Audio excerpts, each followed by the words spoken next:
Assalamualaikum warahmatullahi wabarakatuh. Perkenalkan, nama saya Tori Aulia Hakim dari Prodi Akuntansi Syariah dengan nomor NIM 2310102038. Di sini saya akan membahas tentang harta dalam Islam.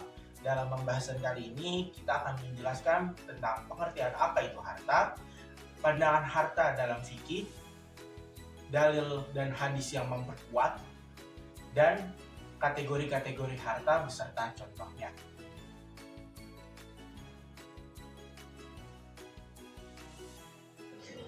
Harta adalah segala sesuatu yang memiliki nilai ekonomi dan dapat dimiliki oleh individu, kelompok, atau entitas. Nilai ekonomi dalam konteks ini mengacu pada kemampuan harta untuk diperdagangkan, digunakan untuk tujuan ekonomi, atau diinvestasikan untuk menghasilkan pendapatan.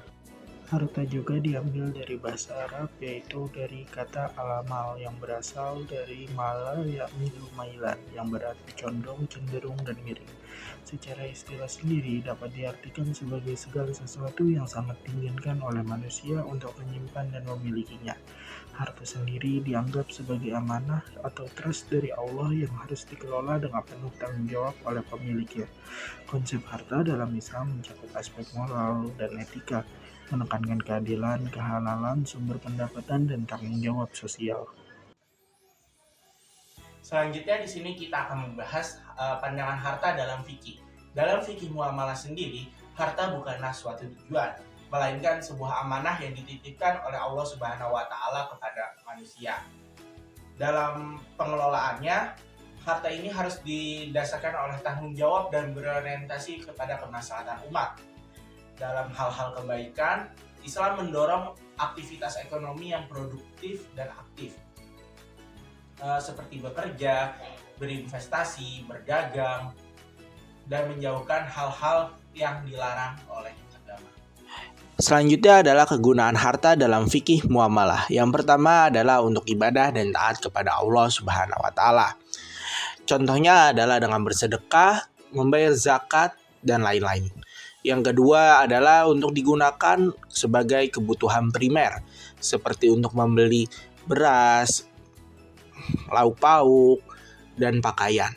Untuk yang ketiga adalah untuk distribusi yang adil dan merata. Yang keempat adalah untuk mengurangi kesenjangan ekonomi dan mengurangi kaum duafa. Yang kelima adalah untuk kepentingan umat dan bersama. Selanjutnya dalil Al-Quran yang memperkuat harta dalam Islam. Dijelaskan dalam Quran surat An-Nisa ayat 29, "Wahai orang-orang yang beriman, janganlah kamu saling memakan harta sesamamu dengan jalan yang batil, tidak benar, kecuali dalam perdagangan yang berlaku atas dasar suka sama suka di antara kamu. Dan janganlah kamu membunuh dirimu. Sungguh Allah Maha Penyayang." يا أيها الذين آمنوا لا تأكلوا أموالكم بينكم بالباطل إلا أن تكون تجارة عن تراض منكم ولا تقتلوا أنفسكم Innallaha kana bikum rahima. Selanjutnya tadi kita sudah mengetahui dalil Al-Quran yang memperkuat tentang harta. Di sini saya akan melanjutkan hadis yang memperkuat tentang harta. Pertama adalah hadis riwayat Muslim. Orang mukmin yang kuat lebih baik dan lebih disukai oleh Allah daripada mukmin yang lemah. Meskipun keduanya memiliki harta kebaikan, hendaklah kamu bersemangat untuk apa yang bermanfaat bagimu dan minta tolonglah kepada Allah dan janganlah kamu bersikap lemah. Yang kedua adalah hadis riwayat Ahmad.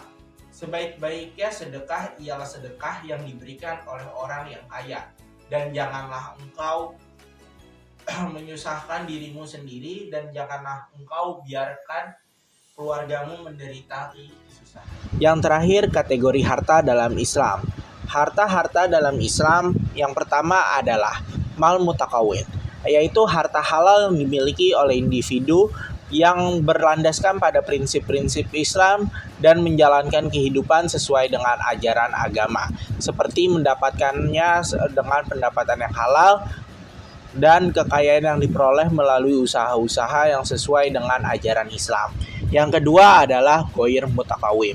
Ghoir mutakawim atau harta yang dimiliki oleh individu yang tidak menjalankan prinsip-prinsip agama Islam secara konsisten atau mungkin melibatkan sumber pendapatan yang tidak halal. Contohnya adalah meraup pendapatan dari riba, perjudian, dan kegiatan yang melanggar lainnya. Yang ketiga adalah malmitsi, adalah harta yang diperoleh secara wajar dan jujur, seperti pendapatan dari pekerjaan atau bisnis halal, sebagai contoh gaji yang diterima dari pekerjaan yang sah yang telah kita lakukan.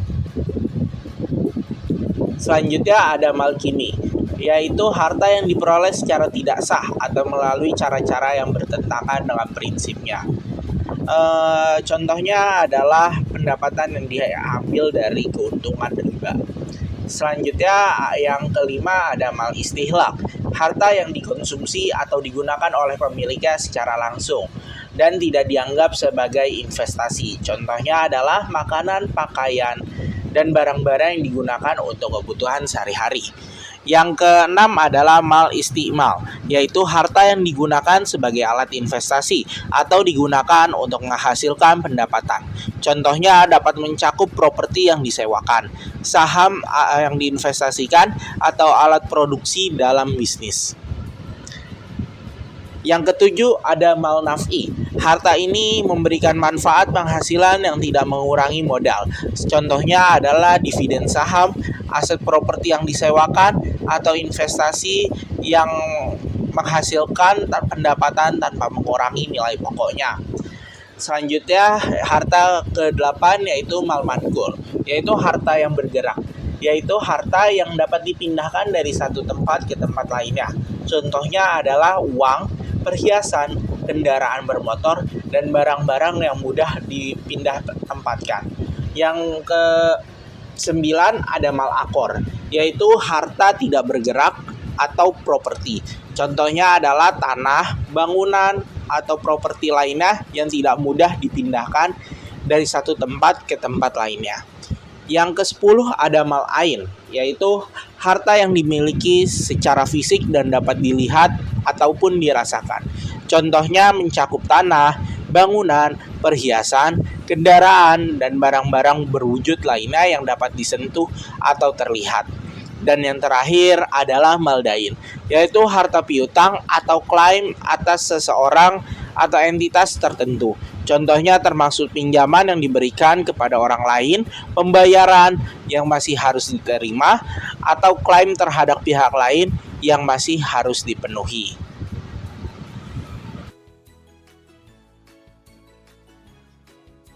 Ya, mungkin sedikit materi yang bisa saya sampaikan tadi.